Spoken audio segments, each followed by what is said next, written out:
क्या आप एक बिजनेस ओनर हैं या फिर जीएसटी से रिलेटेड काम करते हैं तो क्या आप आईटीसी यानी कि इनपुट टैक्स क्रेडिट के बारे में जरूर जानते होंगे या जानते हैं। इसके बारे में पता होना इसलिए भी जरूरी है क्योंकि ये आपके लिए एक गेम चेंजर हो सकता है। तो चलिए आईटीसी के बारे में स्टेप बाय स्टेप समझते हैं और जानते हैं कि आखिर ये क्यों जरूरी होता है। देखिए, इनपुट टैक्स क्रेडिट यानी आईटीसी समझने से पहले इसमें इस्तेमाल हो रहे इनपुट को जीएसटी टर्म में समझते हैं। देखिए, इनपुट का मतलब होता है गुड्स एंड सर्विसेज को खरीदना और आउटपुट का मतलब होता है गुड्स एंड सर्विसेज को बेचना, और इन दोनों कामों में ही जीएसटी लगता है। इनपुट टैक्स क्रेडिट जो जीएसटी सिस्टम के एक बहुत ही ज़रूरी पार्ट का हिस्सा है। इसको सिंपल वर्ड्स में समझें तो आईटीसी वो क्रेडिट होता है जो आपको मिलता है जब आप अपने बिजनेस के लिए कुछ सामान या फिर सर्विस खरीदते हैं और उस पर जीएसटी पे करते हैं। इस क्रेडिट को आप अपने आउटपुट टैक्स लायबिलिटी के अगेंस्ट एडजस्ट कर सकते हैं। इनपुट टैक्स क्रेडिट का मतलब है कि आउटपुट पर टैक्स चुकाते समय आप इनपुट पर पहले से चुका रहे टैक्स को कम कर सकते हैं। चलिए इसको एग्जाम्पल से समझते हैं। मान लीजिए आपने कोई सामान परचेज किया और उस पर 18% का जीएसटी भी दिया, यानी आपने टोटल 1 लाख का सामान खरीदा, उस पर 18% का जीएसटी दिया, यानी कि 1,18,000 का सामान परचेज किया। जो 18,000 आपने दिया है वो इनपुट जीएसटी होगा। अब आपने उसी सामान को 1.5 लाख में दिया जिस पर आपने 18% का जीएसटी भी दिया, यानी कि 1,77,000 में आपने उस सामान को बेचा है, यानी कि सेल किया है, यानी अपने 27,000 का आउटपुट जीएसटी दिया है।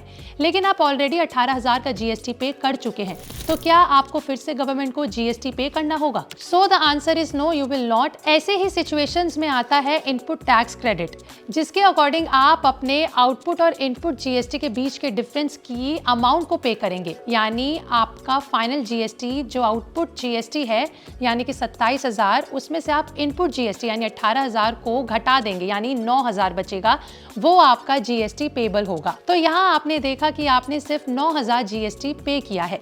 लेकिन आईटीसी क्लेम करने के लिए आपको कुछ कंडीशंस को पालन करना बेहद जरूरी है। जैसे पहला ये कि आपके पास सप्लायर का इनवॉइस जरूर होना चाहिए जिसमें जीएसटी अमाउंट क्लियरली मेंशन हो। दूसरा ये कि आपने ही जीएसटी या फिर सर्विस को असल में रिसीव किया हो।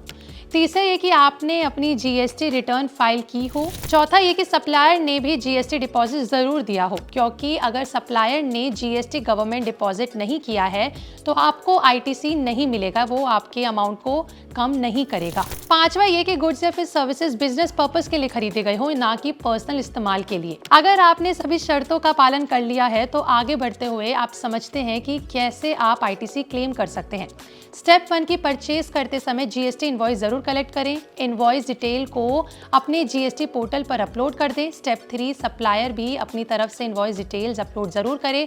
दोनों का इनवॉइस अपलोड करना बेहद मैंडेटरी होता है। चौथा स्टेप ये कि अगर इनवॉइस डिटेल्स मैच होती हैं तो आपको आईटीसी मिलेगा, वरना नहीं मिलेगा।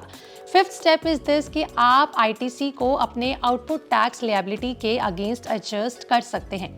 आईटीसी का सबसे बड़ा बेनिफिट ये है कि इसे टैक्स ऑन टैक्स अवॉइड करा जा सकता है, यानी आपको सिर्फ वैल्यू एडिशन पर ही टैक्स देना पड़ता है, पूरी सप्लाई चेन में नहीं। इसे बिजनेस कॉस्ट कम होता है और प्रोडक्ट्स और सर्विसेज अफोर्डेबल प्राइस पर मिल जाते हैं।